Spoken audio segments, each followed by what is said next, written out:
I have to be honest with you. I was very nervous to come here and share my stories because Tamara had said, not to be political or religious in nature, and I don't know how you talk about an oil spill without being a little bit political.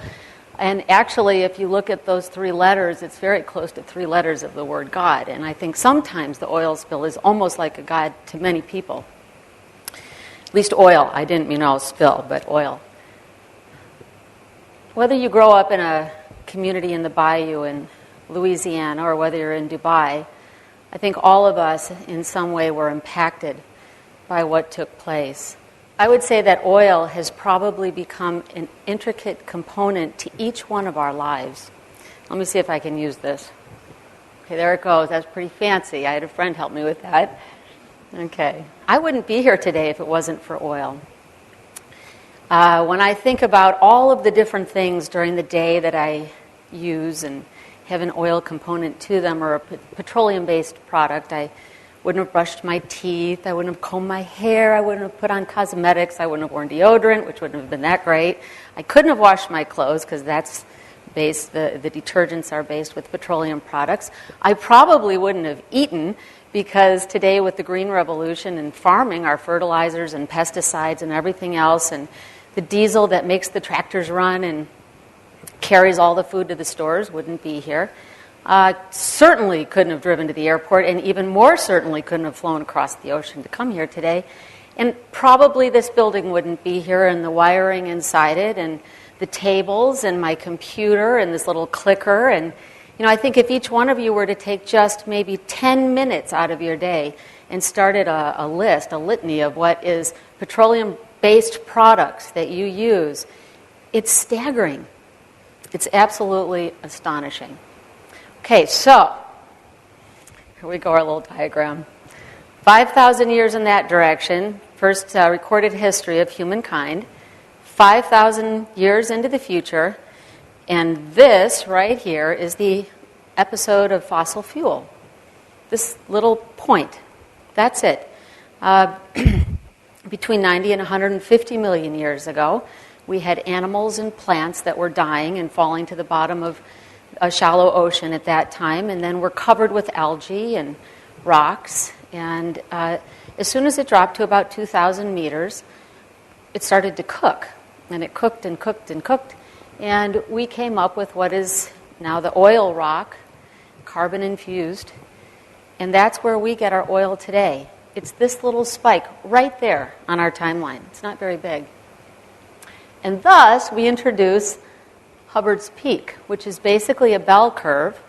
Marion King Hubbard in 1956 had studied oil being extracted and used, and then came up with this concept of peak oil. I'm just curious how many people out there have heard of peak oil? Show of hands. Oh, well, I should tell you about the concept of peak oil. It's one that wasn't very readily accepted back in his era when he talked about this. He predicted that the United States would run out of oil in the 70s. Not run out, but start to hit that peak and then start a decline. His findings became uncomfortably true in many respects. Now, there's a lot of question about this, and I'm not saying it's necessarily fact. I'm just throwing some ideas out there. Keeping that in mind, that says the edifice of oil. I wanted to read a couple of facts to you, and I don't have these memorized. And I am going to get to talking about the Gulf, but I wanted to give you some context in which to understand what took place there. Okay, here are some interesting little ideas. Okay, to date, there's nothing anywhere that actually can meet the dense energy that's provided by oil. It has revolutionized the world as we know it today. And here are some statistics. 1 barrel of oil refined, and I need my glasses so I can read this right for you.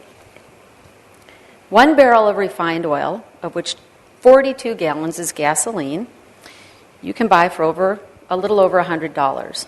This will produce as much work as you will get from 12 people working all year for you. It would take the average man performing 2,500 hours of physical labor to produce as much labor as you would get from $1 of gasoline from Iraq. 70% of each barrel of refined oil goes into transportation fuel. Diesel, motor, jet, railroad, maritime.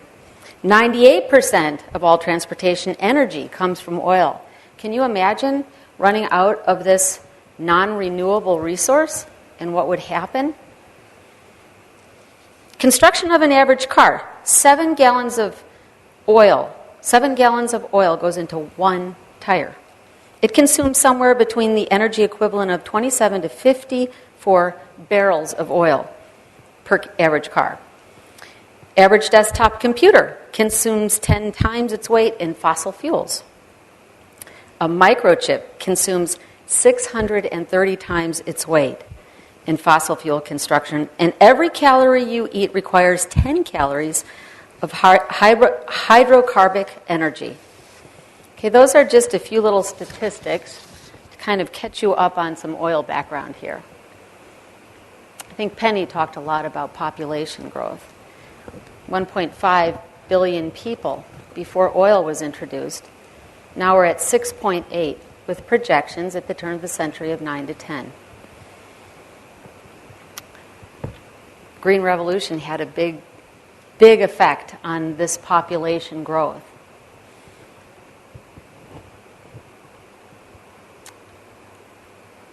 Aha, oil, the engine of war. There it is, exploding. All of our wars, World War I, World War II, Kuwait was the first war of oil. All of our wars, including Iraq, obviously have reasons behind it that can all be traced back to oil. World War II was known as the War of Engines. It has changed our future and our past. Okay, a revolution of the mind. I don't think you can see that very well, and when we do the slides, I'd sure appreciate the lights being turned down. Can you turn them down now for just a second? There is a story, a children's story, called Crow and Weasel by Barry Lopez, and it starts out with this. Remember this one thing, said Badger. The stories people tell have a way of taking care of them. If stories come to you, care for them, and learn to give them away where they are needed. Sometimes a person needs a story more than food to stay alive. That is why we put these stories in each other's memories. This is how people care for themselves. Okay, now I'm done with the Cliff Notes, and I want to talk to you about what really happened to me in the Gulf. You can turn the lights back up a little bit. Okay. I went to the Gulf really as a mother of two, a photographer, and someone that was very interested in finding out the truth of what was going on. In the beginning, I just wanted to go shoot a pelican, a children's book showing a pelican, an oiled pelican being rescued and taken to a facility and cleaned and rehabilitated, and of course, like every good children's book, to watch it fly away and be free over the clean waters that would then exist. This didn't happen.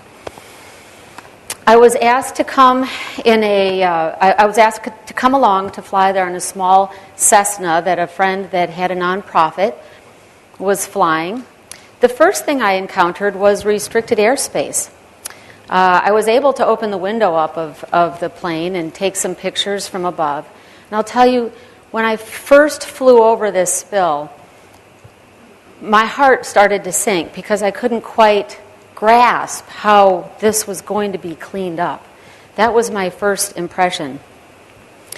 And then I started to realize I started to figure out that there was a lot going on with a lot of organizations that were down there. And when a disaster takes place, such as in Katrina, etc., there are organizations that are under, they come with good intent or under the guise of good intent and don't always end up having good intent when they're there. After I chose to, I didn't give up on the story right away, let me say that. I spent a few weeks trying to get clearances. Clearances were impossible. Clearances didn't happen very readily. I took my hazmat training even so that I could actually be hired to go clean up the oil spill, but I couldn't get out there to shoot. Eventually what happened is I went and I was able to get some floor space on one of the houses that were being rented by some of the groups, because basically I was on the island, I was on Grand Isle, and there were a lot of companies that were there and a lot of different individuals on Grand Isle. I found a group that had some scientists, that had a nurse, that had a geophysicist, that had a company contractor that was there. And we all just kind of hunkered down in that area and went about our work. And in exchange for taking pictures of some of the research that was going on, I was able to stay there. So this is where I planted myself for a while. These are the things that I saw take place while I was there. Now, I'm going to show you, I'm going to turn on a slideshow of pictures. And you're not going to see huge devastation or the kind of pictures that you have seen in the news and in articles. I mainly took pictures of a way of life that was going on down there. And I'll try to explain as the pictures go by what was going on. One of the companies that I went out with, they were doing kind of reconnaissance. They would build something called the BP bomber. It was a metal kind of tube that they would sink in the water and take water samples. We would go out, almost every day or every other day, out into the creeks at laden waters, and get these samples. And at the time, I wasn't aware of the problems with Corexit. And if any of you are not familiar with it, it was the dispersant that was used. It was stockpiled in the UK. It wasn't allowed in the UK, but it came over to this oil spill, and it was dumped on top of the spill. It was supposed to be a dispersant. What it did is it dropped the oil to the bottom of what they believe is now, they call it the Mississippi Canyon Gorge. Out of sight, out of mind? I don't know. During my stay with these people in this facility, I can tell you a few things that took place. As I said, there was a nurse with us, and as time went by and the crews were out working and cleaning up the shores, we had at least one young man that came to us, the head of one of the crews, and he came at night. He didn't want to be seen by anyone, and I don't know if you remember the pictures back then, but the workers of BP were not allowed to wear gas masks at the time and to help them with the fumes that they were inhaling. This man came and he met with our nurse and he said, I don't want to go to the hospital. I don't want to lose my job. And he said, but I have a very, very sick crew. I have people that are fainting on the job. I have people that are waking up with stomach aches. I have people that are vomiting blood. I have a lot of problems. And this was a strapping young man that was just in his prime and very strong, and he was very ill. This is the type of thing that took place. There were other situations with you created an empathy with a lot of the situations that were coming to you. For example, there were captains and fishermen that were working for BP, and they would, these are locals, they would stockpile equipment from BP, and then they would sell it at a reduced price under the table. But then you have to ask yourself, these people are quite afraid of losing their jobs, of their livelihood. They're watching their whole life disappear out there in the ocean, and they don't know when they're going to get it back. These are the types of things that I was observing. I observed having a camera that things got more and more difficult to photograph. I would go out in the beginning, and you can see in my pictures, I could actually go up and touch the booms that were out there. There were hundreds and thousands of miles of booms. But the oil, it wasn't really doing anything. The oil was there, but most of it was dropped. Sometimes it would contain it. It did go around certain habitats and islands and so on and so forth. They would try to protect those, but a lot of times you would just see booms floating around. Everything had a boom on it. which brings me to the facility that cleaned the booms. In the beginning, well, there was never a time where they really wanted you to take pictures, but they were cleaning them in the front of the facility. And so I would go up and I'd try to take pictures in the front of the facility. Well, that disappeared, and now they were cleaning it in the back of the facility, right back by the Gulf. So where did that wastewater go? Clean the booms, and then where did the wastewater go? So here's what I found. What started out very innocently, when I started to see some of the things that were taking place, and when I was being stopped from taking certain pictures, something inside me got a little bit irritated, and it brought something out. I just was really passionate about wanting to find out what the truth was. And so I would go around to the back of the facility and do something that I'm not accustomed to doing, and that is, to break a few rules and walk in around and try to take pictures of what was going on. There were so many questions, so many who's doing what and why is that taking place, and why are these people being bussed in from Jefferson Parish and being put on the news as being local workers that weren't local workers, and then after the little camera spot, they were just ushered away.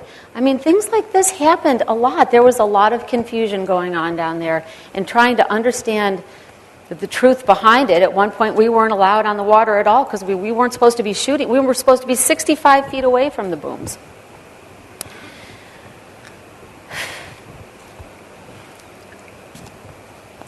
There was a point where a lot of us that were staying in this little house on the beach would find that in the middle of the afternoon we were just completely wiped out. And if you woke up, you'd wake up with a headache, your eyes would sting, and the wind was blowing right. If someone told you that there was no problem with this dispersant that was out there, I think I would definitely beg to disagree with them. What happened in the evenings is sometimes we would walk down to the beach, and they had these, you'll see them on the pictures, they had barriers, and they would have miles and miles and miles of this orange fencing, and it was against the law to cross that fencing or to cross those pipes that were down there now. And what you would see is these machines that would come down there to groom the soil, apparently trying to pick up a lot of the oil balls. And they would make these piles. And so these piles upon pile upon pile would be down on the shorefront. And then what would happen is the tide would come in. And after all that work, whoosh, out they would go right back into the water. So I'm not sure, there was a lot of redundancy. And there was a lot of kind of prepping, establishing certain workstations, and then the work wouldn't be done and it would disappear. I photographed, and you'll see it in the pictures, an oiled bird cleaning station, and you can see everything that was brought in and beautifully set up, and then 2 days later it was gone. So there was a lot, as I said, a lot of redundancy, a lot of things that took place that are fairly unexplainable. Well, after I got very sick from staying and working in the water there, and it just got a little bit tiring being in all of this change, I took a little break, and I traveled around some of the communities. And I came across a town called Grand Bois, a little community of Cajun Native American people, 300 people. And I just happened to meet this wonderful woman, Clarice, who was the head of this small community. Well, little did I know that I went from where I was into even a more boiling pot, because this community had been dealing with the toxic waste that was being brought to the facility that was located not but 300 yards from their back door. This facility, which was known as Campbell Wells and now is U.S. Liquids, is kind of the who's who of the oil industry. And they come and they dump their liquid waste. Well, it's not, of course we need places to put these things, but it's how we care for them and how we care for the people around these situations. Well, of course, this is textbook. It was a poor Native American Cajun community that, didn't have a voice. And yet these people did have a voice. 12 years ago, I think it was in 1988, that some very toxic, lethal material from Alabama came over the state line. And interestingly enough, there's an act that went through, passed, and interestingly enough, any liquid petroleum product that crosses state line in Louisiana is no longer considered toxic. It can't be labeled as such. No other industry has this. So this little poor town of Grand Bois, they have been dealing with a toxic facility at their doorstep legally, and the people in that town are very sick. There have been deaths. There have been all sorts of problems. It's pages of their medical problems. And you say, well, why don't they move? Ask that question, they'd say, because this is our community. This is where my parents grew up. This is where my grandparents grew up. This is our native land. This is our home. And we don't have the money to move on top of it. And so I think this is a battle cry of many small communities like this. And I think that these are things to be aware of. Not only what are we doing with drilling in deep water and forcing technology to the edge because we're dependent on a non-renewable resource, I think that we also have to look at the waste products that are coming from that and where are they going and who are they affecting. And everyone should have a voice, I believe. I wanted to go through and show you some pictures, and as the pictures are playing, I'd like to just explain as we go a few things. Something took place while I was actually on Grand Isle, and no one could figure out where the oil booms were going. And this is where I'm talking about being pushed a little bit over the edge. Well, it seemed to me, why don't we just follow a truck? So this was one of the experiences that I had in the evening when the trucks were leaving this facility and they'd go at 6 o'clock at night, I thought, why don't we just follow them? And so I did. And I followed it with my camera. And this truck didn't go to a facility that was near Grand Isle or even in Grand Isle. I followed this truck for 4.5 hours. At one point, I was running out of gas, and I was talking to a scientist up in Canada while I was following the truck, trying to get some information. And I said, you know what, it's over. I've got to get gas, or I'm going to... And there was a rainstorm and all of this, and as the gas tank waned to empty, unbelievable. This truck pulled into a gas station. And I thought, oh my goodness, that's great. And so I pulled in and I filled up, and I continued to follow him. I followed him for 4.5 hours through New Orleans, across Big Waterway, into a kind of an affluent area. And they went to a waste facility. I didn't know what it was, but it was down some back road, kind of out of sight, out of mind. They parked there. There was a white truck waiting for the driver. Now, this is 10:30 at night. There was a white truck waiting for the driver. The driver got out, went in the truck, and drove away. It looked like there was no one at the facility. So I thought, I don't know for sure that those are oil booms in there. I just think they're oil booms in there. So I thought, the only way I can know for sure is to go in and get a picture. And I'll tell you, there was a little swampy area that I had to cross before I could get over to that truck. And that scared me more than going onto the facility because I was worried about alligators and snakes and everything else. And so but I went ahead and I tiptoed over in the water and I got over to behind the trucks. And this is not me, I'm just a mom. And I don't know what overcame me. Maybe our dear doctor friend could tell me because I just needed answers for myself. For inside, I needed the answers. Oh, I'm running over. I got to hurry. Okay, so anyway, this is a good story. So I climbed up on the back of that truck, and the tarp had lined it. I couldn't get the tarp up. It was really tough. So I finally was able to undo it, and I'm looking around me. I pick it up, and I stick my camera, and I went, oh my gosh, I forgot my flash. So I jumped back down. I went back across the little swamp. There was a little drugstore right on the corner. I got a little flashlight. I taped it onto the camera. I went back. I climbed back up. I lifted it up, and I pointed it in, and sure enough, and you'll see it up there, there are the oiled booms. Okay, so there are the oiled booms. I'm looking, I'm like, yes. Okay, now I know for sure. And the white truck pulls up. Oh my goodness, I'm like, oh no, the white truck. Because I've heard stories, they were telling me, don't do this. Why are you doing this? You'll end up in some little ravine over there. And so everything inside me was absolutely dumbfounded as what do I do now? I really shouldn't be here. This is not good. And so I waited for the truck to come around. I didn't think he saw me.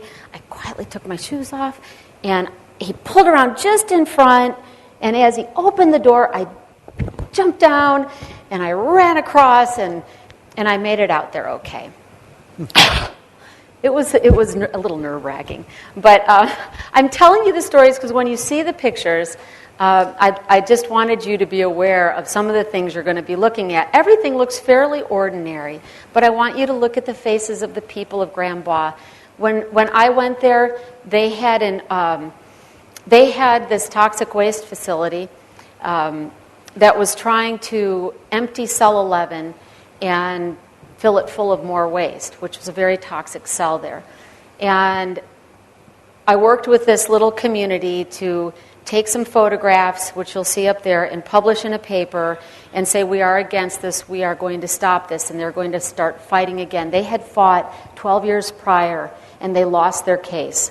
But now they're starting to come back again with the oil spill that took place, and now the Coraxit-laden waters that are overflowing and coming into their community.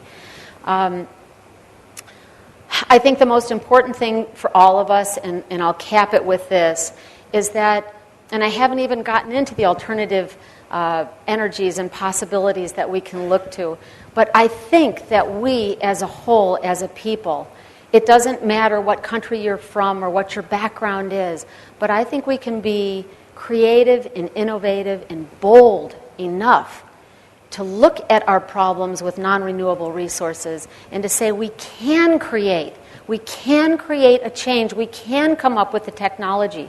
If we come across with a can, do, must attitude, then I think there's some hope for our children in the future. Okay, I'm going to play some pictures and see if you can see them. If we can turn the lights down for just a moment. Story time. That's Mom, me. And that's the pelican I never took that made the children's story from.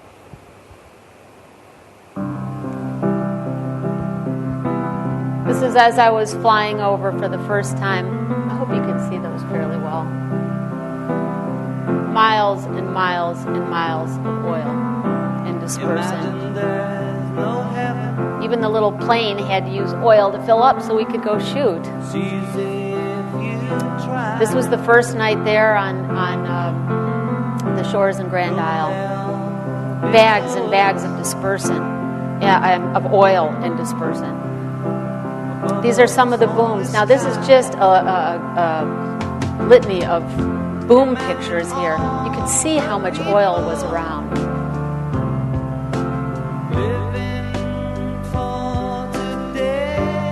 This is how close I could get the first time out because it was kind of, the rules weren't set up yet. But as days went on, they tightened up more and more on my ability to take pictures. Everything was related to the booms. This was that animal, the oiled animal facility that kind of went up and then went down. This was one of the barges that I actually got to drive. It was really interesting. These are on the back bayous, these little boats actually outside of Grand Bois. Even these small fishermen, everyone, all the fishermen became boom experts overnight. It's how they were paid well. This is one of the research groups that I was with. This is the Nissan BP bomber, they called it, to collect the samples, the core samples, collecting some of the oil. This is some of the research they were doing to try to find possibilities of dissolving this oil, cleaning it up. These are Chevy booms. They're booms people from all over the United States sent in hair. And the natives were using these burlap bags, and they'd put rocks on the bottom and this hair on top. And these actually worked better than the booms that were in the water mostly, because they went below the surface where the oil was, and they could start to clean it up.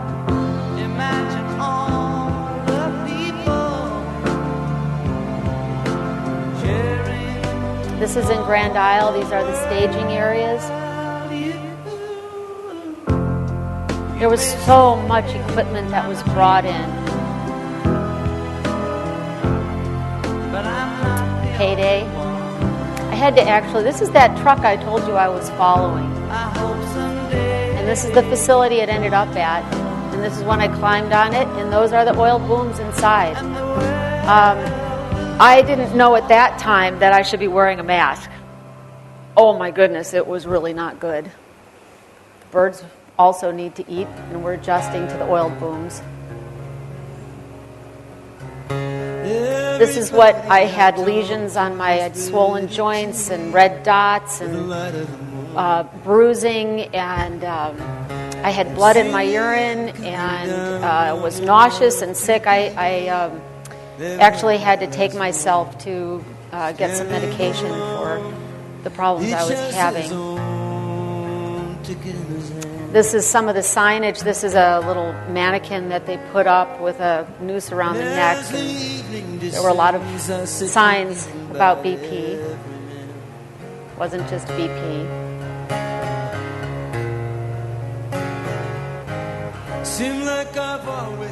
Another staging area down on the beach. They put on these big planks and bring in a lot of heavy equipment. This is just around Grand Isle. Some of the people, and so you get a feel for what it was like there. This is the boom cleaning facility. And those are truckloads of oil booms. And this is when it moved in the back. And I had to climb around that little fence to go in back to get pictures. These are the piles I was telling you about on the beach and the fencing that was there. These piles would wash away in the morning. This is the town of Grand Bois. And that's the photograph we set up with the article in the newspaper to kind of put them back on the map and say, hey, we don't like this. You know, this is killing our people. This is hurting us, and we want this to stop. The overflow, this is after a rain. This is what they had to walk through. That was Corexit-laden water right there. The kids were walking in it. The people were walking in it. It was flooding their property. You're going to see in the back of Campbell Wells, there were fields, acres and acres. Oh, that was RJ. I just wanted to show you the kind of mentality there. He became a U.S. champion of arm wrestling, and he made his own facility inside to work out. These are some of the kids that live back there. But you're going to see a lily field, and that lily field, when you see it, was perfectly fine just a few weeks before the dumping started, and you'll see what it looks like now. I think I have some of the only pictures of that. That's Campbell Wells, the facility, U.S. Liquids. This is Danny. He would drive me in at night, and I eventually got wise and wore a gas mask. I'd come and take pictures of what was going on there.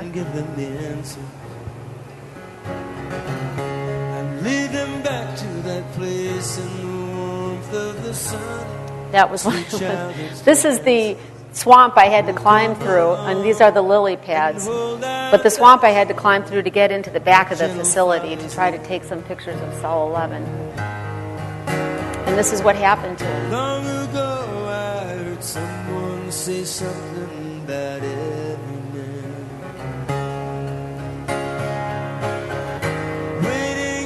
This is Clarice's father who lives there. He tried planting that year and he couldn't make his crops grow. He had a lot of problems. They all died. This is the Campbell Wells right up there is where the loading docks were. And I went up there one night to get some samples from the loading dock and was run off by 3 of the workers there. Okay, and there you have it.